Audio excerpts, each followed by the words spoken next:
જય શ્રી કૃષ્ણ બધાને.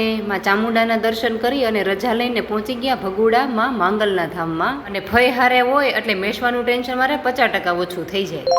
ભગુડા અમે બધા પહેલી વાર જ આવ્યા છીએ અને અહીંયા આવ્યા ને તો મનને કંઈક અલગ જ પ્રકારની શાંતિ મળી હોય ને એવું કંઈક ફીલ થયું, એટલે કે પોઝિટિવ કંઈક વાઇબ મળી હોય ને એવું લાગ્યું. અને મોગલમાં હારે તો છે ને મેશ્વાબેન અમારા જીવનમાં આવ્યા ને ત્યારથી કંઈક અલગ જ નાતો બંધાઈ ગયો છે.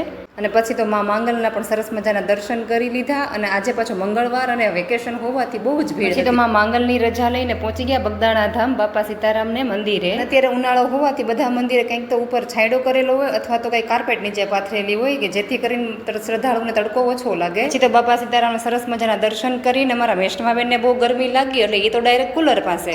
અને આખું મંદિર આરસનું છે ને કોતરણીને ડિઝાઇન જોઈને તો એવું લાગ્યું કે આ મંદિર બનતા કેટલો સમય લાગ્યો હશે.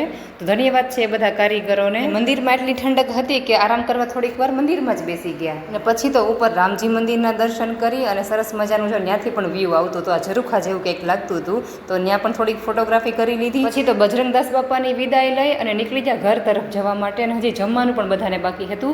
એનું કારણ એ હતું કે પ્રસાદી લેવાનું પહેલાં તો વિચાર કર્યો, પછી એવું થયું કે આજે બહુ ભીડ છે એટલે એમ થયું કે ચલો કંઈક હાઈવે ઉપર હોટલ આવશે તો ત્યાં જમી લઈશું. પણ એમાં બન્યું એવું કે ડાયરેક્ટ સાવરકુંડલાનું લોકેશન નાખ્યું એટલે એ રસ્તો બધો ગામડામાંથી જતો હતો એટલે કાંઈ હાઈવે આવ્યો નહીં ને કાંઈ હોટલ પણ ન આવી. પણ એ બાને બધા ક્રિએટરના ગામ જોવા મળી ગયા. આજે તો કૌશિકભાઈનું ગામ વેજોદરી, અનિલભાઈ સરવૈયાનું ગામ બોરડા, પછી બોરડી અને મોટા ખુટેવડા એવા ઘણા બધા ગામ જોયા. એ કોઈ ગામના છે ને વિડીયો નથી ઉતારી શકી કેમ કે ઉપરથી તડકો અને પેટમાં ભડકો, કેમ કે ભૂખ બહુ જ લાગી હતી એટલે છે ને આરામ જ કર્યો હતો છેક રસ્તા સુધી. ને આ વિડીયો છે ને મેશવાન પપ્પાએ ઉતાર્યો છે તો એ છે ને જોઈને પણ મજા જ આવી ગઈ. પછી તો પહોંચી ગયા સાવરકુંડલાની નાવલી બજારમાં અને અહીંયા સરસ મજાનો આઈસ્ક્રીમ ખાઈ અને બાબાપુર હવે રવાના થઈ ગયા હતા. અને વિડીયોનો પણ અહીંયા છે ને એડ કરી દઈએ નહીંતર બહુ લાંબો થઈ જશે. જો વિડીયો ગમ્યો હોય તો લાઈક અને સબસ્ક્રાઈબ. મળી આવતીકાલે એક નવા વિડીયોમાં.